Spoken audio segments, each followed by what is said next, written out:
जय हिंद to all of you. Welcome again to our YouTube channel warriors classes. Friends, आज की इस वीडियो में हम लोग जानेंगे इंपॉर्टेंट रूल्स ऑफ कंजंक्शन, यानी कि हम लोग इस क्लास में आज पूरे डिटेल में पढ़ेंगे कंजंक्शन के बारे में। आइए आज की क्लास शुरू करते हैं और देखते हैं कि कंजंक्शन क्या होता है। फर्स्ट में देखिए दिया गया है, a conjunction is a word which joins two और more than two words, phrases, clauses और सेंटेंसेस। इसका अर्थ है कि कंजंक्शन एक वर्ड होता है जो कि दो या दो से अधिक वर्ड्स को, फ्रेजेस को, क्लॉजेज को या सेंटेंसेस को आपस में जोड़ने का काम करता है। यहाँ पर देखिए एग्जाम्पल में आपको दिया गया है बट, फॉर, एंड, और, एज सुन एज या बिकॉज।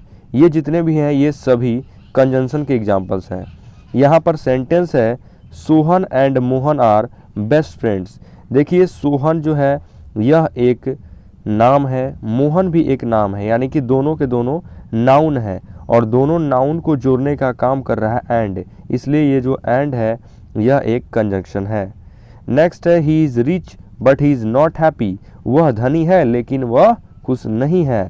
तो दोनों सेंटेंसेस हैं, ही इज़ रिच और ही इज़ नॉट हैप्पी, इन दोनों को जोड़ने का काम कर रहा है बट, इसलिए ये जो बट है यह एक कंजंक्शन है। अब जानेंगे कि टाइप्स ऑफ कंजंक्शन, यानी कि कितने तरह के कंजंक्शन होते हैं। तो देखिए पहला है कोऑर्डिनेटिंग कंजंक्शन, यानी कि पहला जो होता है टाइप वो है कोऑर्डिनेटिंग कंजंक्शन। इसके अंतर्गत आते हैं for, and, nor, but, yet और सो। ये जो भी हैं ये सभी आते हैं इसके अंतर्गत, कोऑर्डिनेटिंग कंजंक्शन के अंतर्गत। अब देखते हैं दूसरा यहाँ पर दिया गया है सबऑर्डिनेटिंग कंजंक्शन। इसके अंतर्गत आते हैं एज सुन एज, बिकॉज, दो यहाँ पर दो बार दिया गया है, ऑल्दो, बिकॉज, सो दैट और वंस।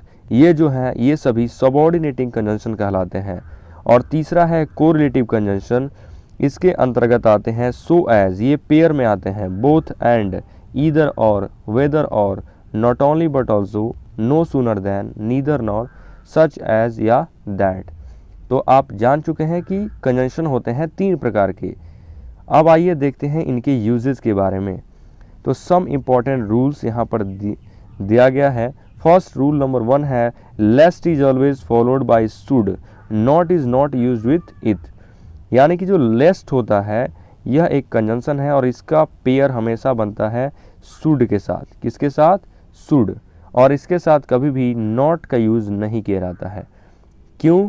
क्योंकि लेस्ट जो होता है इसका अर्थ होता है नहीं तो, यानी कि यह एक निगेटिव है। तो आइए देखते हैं, एग्जाम्पल है be careful लेस्ट you will fall. ये सेंटेंस इनकरेक्ट है। क्यों है? क्योंकि लेस्ट का पेयर यहाँ पर विल के साथ बनाया गया है। दूसरा एग्जाम्पल है be careful लेस्ट you should fall. तो देखिए यहाँ पर लेस्ट का पेयर शुड के साथ बना है, ये सेंटेंस करेक्ट है। इन सभी रूल्स को आप नोटबुक में नोट करते चलिए। इस पर बेस्ड आपको एग्जाम में क्वेश्चंस दिए जा सकते हैं, या तो स्पॉटिंग एरर में या फिल इन द ब्लैंक्स में। आइए देखते हैं दूसरा रूल। इसमें है ऑल्दो, दो must always be followed by yet और कॉमा। तो ऑल्दो या दो का पेयर हमेशा येट के साथ बनता है या कॉमा के साथ। तो देखिए एग्जाम्पल है although he worked hard but he failed. यहाँ पर बट है, तो देखिए ऑल्दो का पेयर दिया गया है बट के साथ, जबकि ऑल्दो का पेयर बनता है या तो येट नहीं तो कॉमा, इसलिए ये सेंटेंस गलत है। दूसरा है although he worked hard yet he failed. तो ये करेक्ट है क्योंकि ऑल्दो का पेयर यहाँ पर बन गया है येट के साथ। आइए देखते हैं रूल नंबर 3। इसमें है स्कैर्सली और hardly is always followed by when और बिफोर। ये जो वर्ड्स हैं स्कैर्सली और हार्डली, इन दोनों का पेयर बनता है या तो व्हेन के साथ नहीं तो बिफोर के साथ, और ये दोनों निगेटिव मीनिंग होते हैं, यानी कि इनका मीनिंग निगेटिव होता है, इसलिए इसके साथ भी नॉट का यूज़ नहीं किया जाता। जैसे scarcely had he gone out of the office then he came. देखिए यहाँ पर स्कैर्सली है और यहाँ पर पेयर बनाया गया है देन के साथ, देन के साथ, तो ये सेंटेंस क्या है? इनकरेक्ट। दूसरा है scarcely had he gone out of the office when he came. ये करेक्ट है क्योंकि स्कैर्सली का पेयर यहाँ पर बनाया गया है व्हेन के साथ। ओके, अब देखते हैं रूल नंबर 4। रूल नंबर 4 में आपको दिया गया है both is followed by and not by else, but or as well as. ये जो बोथ है इसका पेयर हमेशा बनता है एंड के साथ, और इसके साथ कभी भी एल्स का प्रयोग नहीं होता, ना ही बट का और ना ही एज वेल एज का। देखिए एग्जाम्पल है both Sohan as well as Mohan have done their work, ये इनकरेक्ट है। क्यों है? क्योंकि बोथ यहाँ पर इसका पेयर दिया गया है एज वेल एज के साथ, जबकि दूसरे सेंटेंस में देखिए both Sohan and Mohan have done their work, both का पेयर यहाँ पर दिया गया है एंड के साथ, तो ये सेंटेंस बिल्कुल करेक्ट है। रूल नंबर देखिए 5, इसमें दिया गया है rather and other are always followed by than. जो रादर होता है या अदर होता है, इनका पेयर हमेशा देन के साथ बनता है। जैसे है I have no other choice but to do it, तो ये इनकरेक्ट है। क्यों? क्योंकि रादर यहाँ पर देखिए अदर दिया गया है, नो अदर, और यहाँ पर बट दिया गया है, तो अदर का पेयर तो बनता नहीं बट के साथ, और के साथ बनता है, या अदर का पेयर यहाँ पर देन के साथ बनता है। तो देखिए यहाँ पर है I have no other choice than to do it, यानी कि अदर का पेयर देन के साथ, तो ये सेंटेंस बिल्कुल करेक्ट हो गया। इसके बाद देखिए रूल नंबर 6, इसमें क्या दिया गया है नीदर नॉर ईदर और आर यूज्ड इन पेयर्स, इनका यूज पेयर में किया जाता है, यानी कि नीदर का नॉर के साथ और ईदर का और के साथ। These are followed by same part of speech, इनके बाद सेम पार्ट ऑफ स्पीच आता है, यानी कि सेम नाउन आता है, या दोनों तरफ नाउन आएगा, नहीं तो दोनों तरफ प्रोनाउन आएगा। जैसे he has invited neither him not her, देखिए नीदर के बाद हिम आया और यहाँ पर हर आया, लेकिन यहाँ पर नीदर का पेयर बना है नॉट के साथ, इसलिए ये इनकरेक्ट। क्योंकि नीदर का पेयर बनता है नॉर के साथ, देखिए he has neither invited him nor her, तो नीदर का पेयर यहाँ पर बन गया नॉर के साथ, तो ये है करेक्ट आंसर। रूल नंबर 7, इसमें देखिए दिया गया है not only is followed bye but also these always join the same part of speech.